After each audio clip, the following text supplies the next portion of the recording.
Right, hello everyone. Let's talk about chemistry for a moment in time. So just the homework on our chemistry side.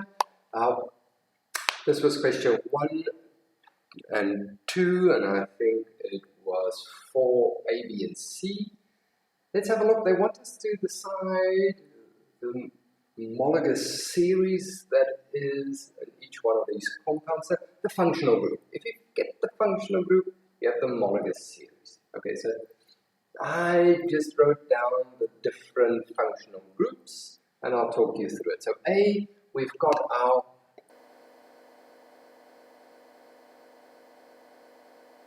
in the it is an alcohol. Then we have, right, so number C, genoalkanes. D, it's got this, but it's COOH, C-O-O-H. If you see that, you know it's a carboxylic acid. E, double bond, it's alkenes. Then I have this specific group and a carboxylic acid. Now, while we don't do amino acids in AS, you'll find that the book tells you, those of you who've got the answers, tells you that it is an amino acid. Yes, it's correct, because it's an amine group and a carboxylic group that's in there. And yes, it's an amino acid. It's not a specific homologous series that we're looking at. So amine, carboxylic acid. Number G, ethers. If you've gone through the book, you will find the answer to that. They say, write the full structure formula of all isomers, the following, stating which type of isomer is involved. I didn't do all the structural formulas. I just wrote out the displayed formula of the first one. Remember what we said? Displayed formula will show all the bonds. This is structural isomerism. What does that mean? That means only with position. So my chlorine, I could shift to, for instance, that position. And that will give me a different name. So in this case, it is 2-chloropropane. If I moved it to where I've highlighted, it would be 1-chloropropane. Structural isomer referring to the position. Let's look at B. While B is chain isomerism. Chain isomerism. My tongue is twisting. Right, so we have hexane in this case. Now, what can we do? Well, each time we can take a methyl group and attach it to the center of it, for instance. So we can get 2-methyl pentane. We can attach 2 methyl groups to it and get 2,3-dimethyl butane, for instance. Okay, so play around with it a bit.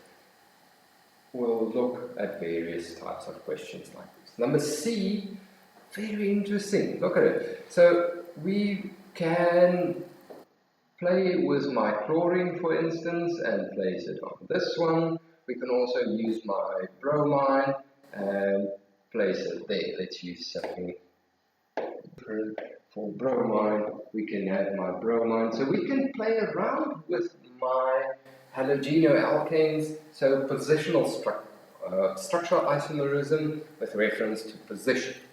But it has a chiral center in the way that I've drawn it. Look at it. 1, 2, 3, 4 different groups attached to a carbon. That makes this carbon a chiral center. So it can also show optical isomerism. Nice. Oh, I love organic chemistry. Best subject, best part of chemistry ever. Our organic compound that we are analyzing through combustion analysis. Those of you who've joined me in the first trimester, sorry, Christian, not you yet by then, so this would be totally new to you, but there's a nice worked out example in the book. What do? They want us to show the percentage by mass of carbon and hydrogen in the compound. So when we burn this thing, right, this compound, this 1 gram, when we burn it, reacted with oxygen, we get a specific mass of carbon dioxide and a specific mass of water in there. Because we know carbon has a relative atomic mass of 12 and carbon dioxide a relative atomic mass of 44, we can calculate the percentage carbon in carbon dioxide that was released. And that is also then my percentage carbon in my compound. We're working with 1 gram, so conversion is easy.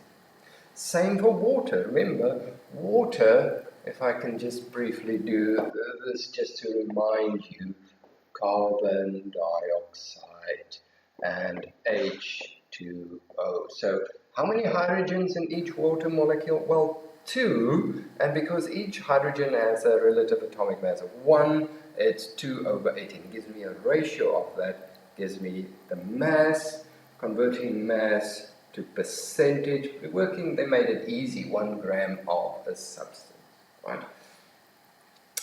But when we add the percentages, we see it doesn't give me 100%, like all of you should get in chemistry. There's a bit left. And that bit is because there's also oxygen present. Now we have the percentage composition of this compound, and we can work back to the empirical formula. Right? So what do? Mole ratio, we have our elements listed. The percentage, or we can say gram per 100 grams of each one divided by the relative atomic mass of the element, I get a ratio. I need to convert this ratio to the simplest whole number. How do I do that? I divide by the smallest, and I get a 1 for 1.